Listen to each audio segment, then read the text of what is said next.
Boa noite a todos. Obrigada por cada um e cada uma que veio até a casa hoje. Tomara que esse nosso momento de reflexão seja proveitoso, educativo e instrutivo. Que a gente possa aproveitar o tempo. Para isso, nós vamos sintonizar os nossos corações, as nossas energias, para quem está aqui, para quem está em casa, para todos que se sintonizam na energia do bem, na força da caridade, da fraternidade. E entregamos, Senhor, o nosso dia, que para muitos pode ter sido pesado. Obrigado por eu poder, nos momentos de angústia, encostar meu rosto no teu ombro e com uma sintonia de coração, o meu coração junto ao teu, eu possa me reerguer, me fortalecer e perseverar no caminho da doutrina espírita e no caminho da doutrina de Cristo. Obrigado pela mão que tu me estendes todos os dias e todas as horas. Que a luz, que a paz nos aconchegue, nos ilumine nesse momento e que assim seja. Hoje nós vamos dar continuidade a uma proposta da casa, que é nós conhecermos os 12 discípulos de Cristo. Então nós vamos, coube a mim, falar de Mateus. Todo mundo conhece o evangelista Mateus, já ouviu falar? Que bom, ótimo. Então hoje nós vamos aumentar mais ainda o conhecimento do evangelista Mateus que nós temos. Mateus foi um dos 4 evangelistas que escreveram os evangelhos, chamados sinóticos, que nós temos na nossa Bíblia. Mateus, Marcos, Lucas e João, que conviveram com Jesus lado a lado, foi Mateus e João. Marcos e Lucas não conviveram com Jesus. Lucas e o Marcos aproveitaram os ensinamentos e os escritos de Paulo. Paulo não escreveu evangelhos porque não deu tempo, mas ele transmitiu aos que acompanhavam a ele e ele escreveu as cartas de Paulo. Então, dos que seguiram Jesus, os evangelistas, Mateus e João. Mateus era conhecido como Levi, filho de Alfeu. Por que vocês podem observar na literatura da Bíblia, do Antigo, do Novo Testamento, há sempre uma prática de dizer filho de tal. Então, no Evangelho de Marcos, capítulo 2, verso 14, está escrito que Levi, filho de Alfeu. Então, os dados são do próprio Evangelho. E o que a gente sabe de Levi, de Mateus? Ele era de Cafarnaum. Cafarnaum era uma cidade bem importante junto ao Mar da Galileia. O Mar da Galileia, por ser um trânsito de águas, recebia então as embarcações do Egito, de outros países do sul, que vinham a Jerusalém, essa região da Galileia, trazer mercadorias, comprar, vender. Então, nesta cidade, eles coletavam impostos. Quem coletava impostos? O governo romano, porque na época quem dominava era o Império Romano. E Levi trabalhava para o governo romano. Ele era judeu. Judeu era quem era daquela região. Ele era cidadão da região, ele era nativo, mas ele estava a serviço, ele era um cobrador de impostos. Quem já viu nos evangelhos o nome chamado publicano? Publicano é o cobrador de impostos. Então Levi era publicano. Sendo um cobrador de impostos, Levi era um homem rico, mas ao mesmo tempo odiado, muito odiado pelos seus conterrâneos. E por que ele era odiado? Porque ele era judeu e recolhia os impostos para o governo opressor, para o governo que levava embora todo o dinheiro deles. E a cobrança de impostos naquela época, não pensa que era assim, tudo na sutileza, na educação. Não. Eles tinham guardas, eles eram acompanhados de guardas, homens. Era uma guarda que a gente chama de coercitiva. Se a pessoa não pagava na boa, pagava na ruim. Porque eles invadiam as casas e muitas vezes, se não queriam pagar o tanto que eles achavam que tinha que pagar, descia o pau deles e pegava o dinheiro à força. Então, Levi era esse cobrador de impostos. Mateus, possivelmente, era irmão de Tiago. Possivelmente irmão de Tiago. Por quê? Porque Tiago, que também foi um dos 12, era filho de Alfeu.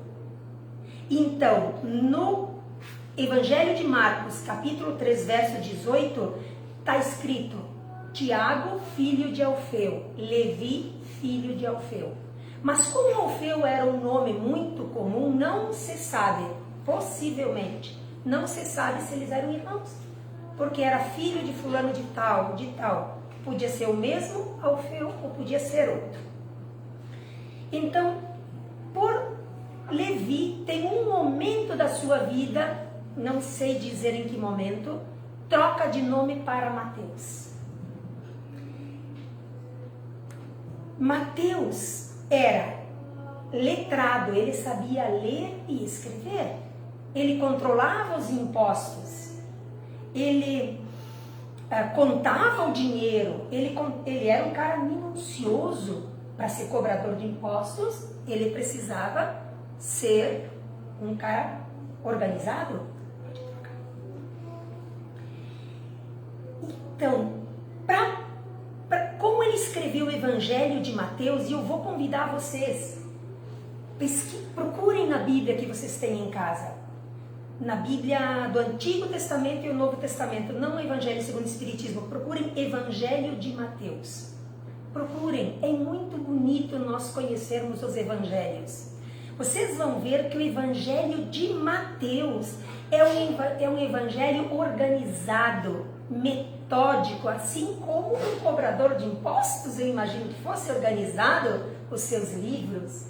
Então, qual a formação de Mateus?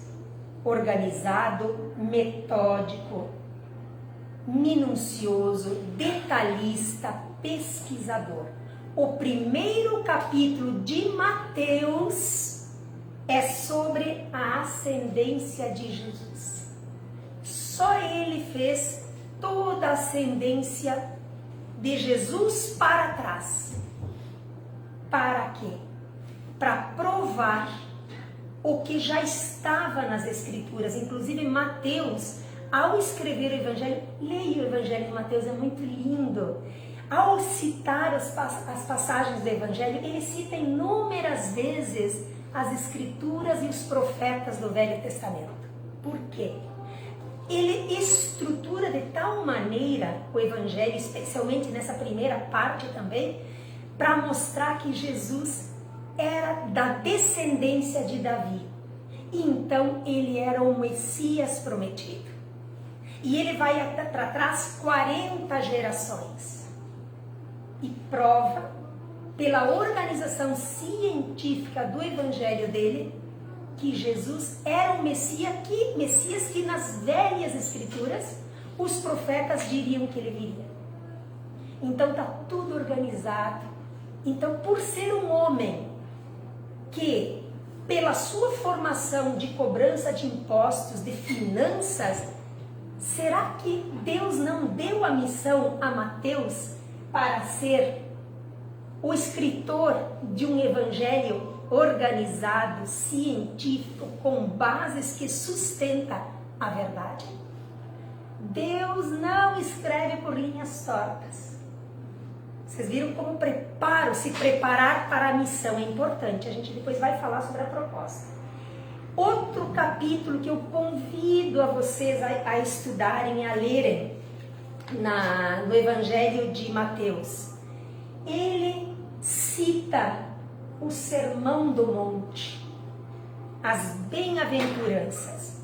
Vocês conhecem o nome As Bem-aventuranças, o Sermão do Monte de Jesus, porque o Sermão do Monte foi explicado com detalhes por Mateus, porque ele era muito detalhista, tudo direitinho, tudo organizado. As bem-aventuranças é o código divino ditado pelo alto, trazido por Jesus para a conduta cristã. Ser um bom cristão é seguir no caminho das bem-aventuranças. E Mateus traz nos evangelhos dele. Somente ele traz o evangelho. As falas de Jesus no monte, da montanha.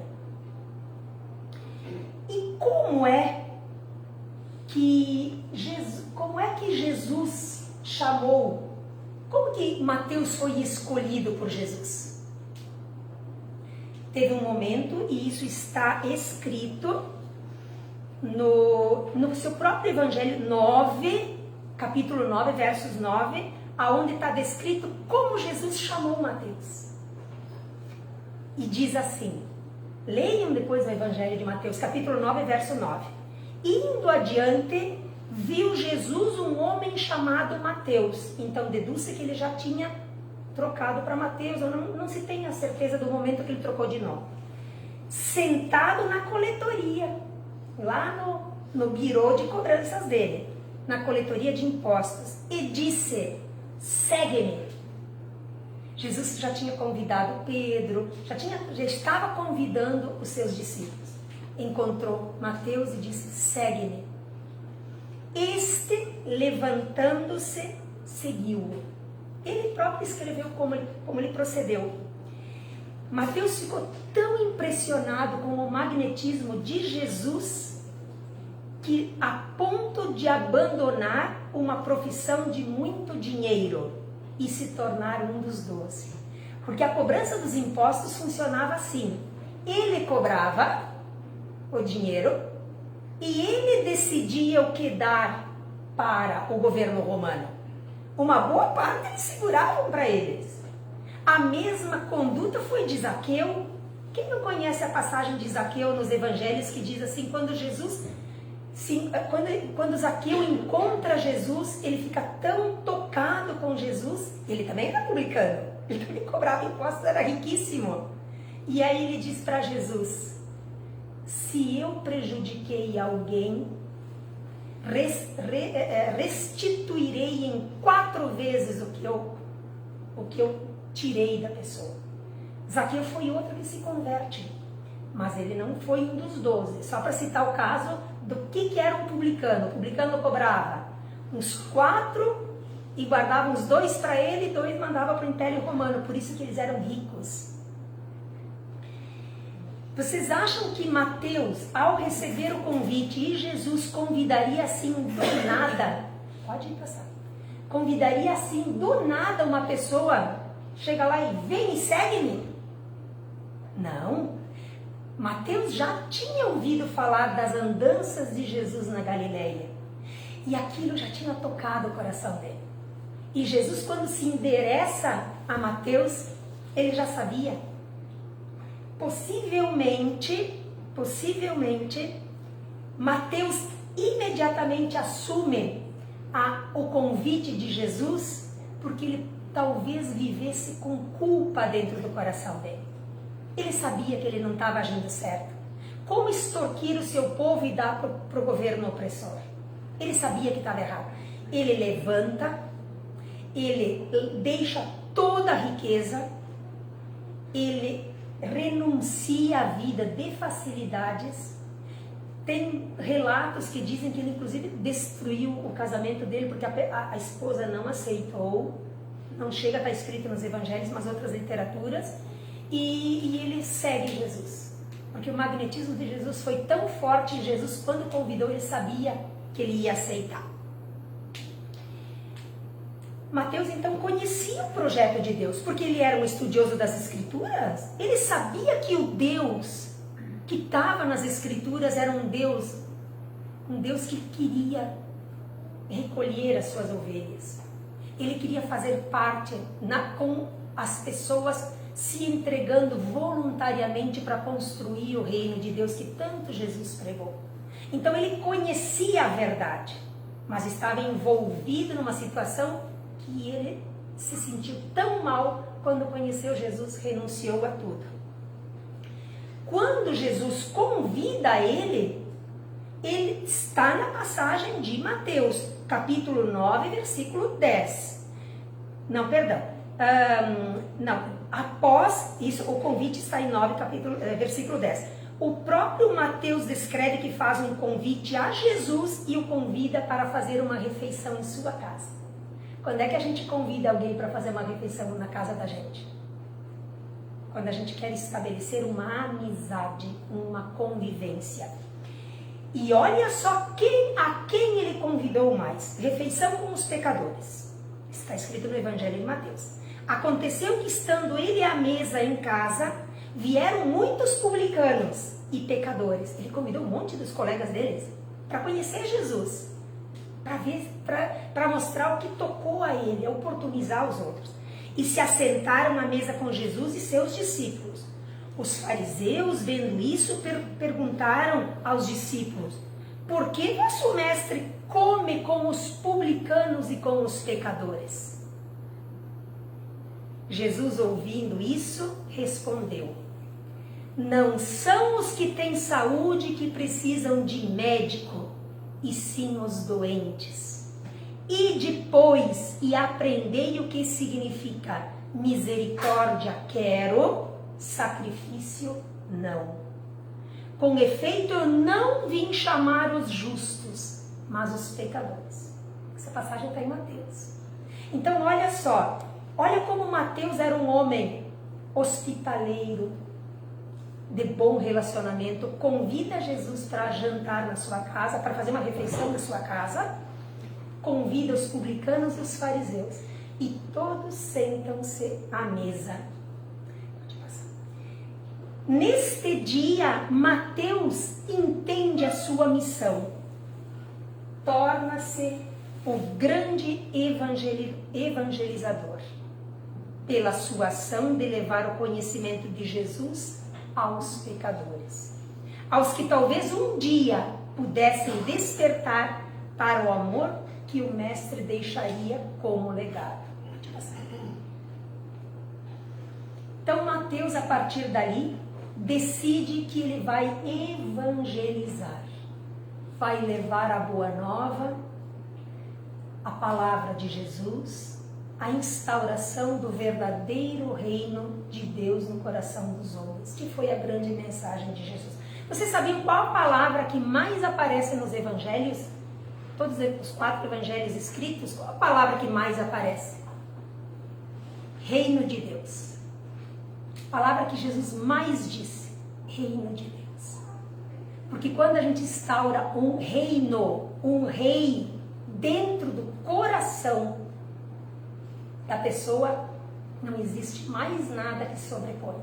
Então é a palavra que mais tem nos evangelhos. Mateus então segue a Jesus, renuncia, esteve presente na última ceia. Procurem lá em capítulo 26, verso 20. Ele diz que ele participou da ceia, da última ceia com Jesus. Após a partida de Mateus, ele continua pregando na Pérsia, que hoje é o Irã, na Macedônia, que é a Grécia, Europa, na Síria, na Etiópia, que é a África. Então vocês viram que ele viajou muito em vários continentes, pregando a palavra de Jesus. Não teve mais nada que o detinha. Depois do convite de Jesus, nada mais o deteve. Um homem que levou a muitos lugares a mensagem do reino de Deus pregado por Jesus. Teve coragem de levar a boa nova a quem antes ele serviu. Pregou a muitos que antes eram seus parceiros comerciais. Tem na literatura que diz que como ele conhecia muito os donos dos negócios, porque ele acabava tendo relacionamento com os comerciantes de outros países, inclusive, nas suas viagens de evangelização ele encontrou muitas portas abertas por esses amigos que ele fez. Então, por amizades de muitos tiveram a oportunidade de ouvir a palavra de Jesus. Ele, como todos menos um, todos os 12 menos um João, todos os 11 morreram martirizados, não se furtando a provar que o seu coração estava em Jesus. Então os 11 morreram martirizados em nome da instalação do reino de Deus. Pode passar. Qual o aprendizado que nós vamos ter com Mateus? O que Mateus nos ensina? Quando a gente vê toda uma história assim, teríamos a coragem de renunciar ao modo de viver que temos hoje em nome de Cristo? Será que nós teríamos? Como ele teve? Essa é a grande pergunta.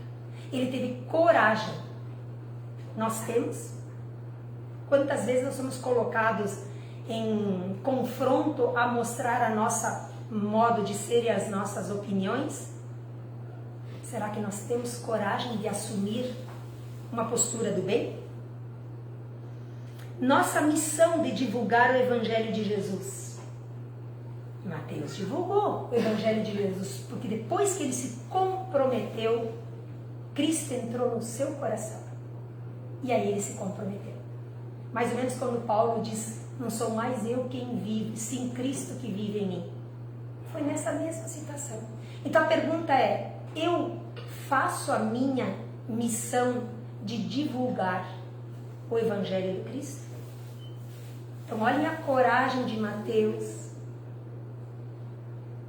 É uma nova postura. Então este é o convite, esta é a reflexão da história de Mateus, uma história de renúncia, de coragem e de determinação. Pensemos, nós também podemos fazer dentro da nossa realidade um desenvolvimento e o cumprimento da nossa missão. Era isso hoje. Leiam o Evangelho de Mateus. É lindo, é um presente, tá bom? Então era isso. Então agora a gente vai fazer a nossa prece, aproveitando também que ela será o momento dos passes, que essa sintonia, que essa vibração que agora nos envolva a todos que estão em casa, para que essa luz que vem do alto ilumine, fortaleça os nossos corações, nos encoraje para que a gente faça as nossas escolhas, às vezes renunciando benefícios e vantagens que por ora parecem importantes, mas lá no decorrer da nossa encarnação perceberemos que não eram tão importantes assim. Que essa luz alcance quem está aqui, alcance a quem está em casa, a quem está com o seu coração fragilizado, na certeza de que o alto sempre terá legião de trabalhadores para ouvir as nossas preces, as nossas rogativas, na certeza de que nada se perde quando o nosso coração se emana com Jesus. Então que a luz que a coragem, que a fortaleza abrace os corações de cada um. Que assim seja.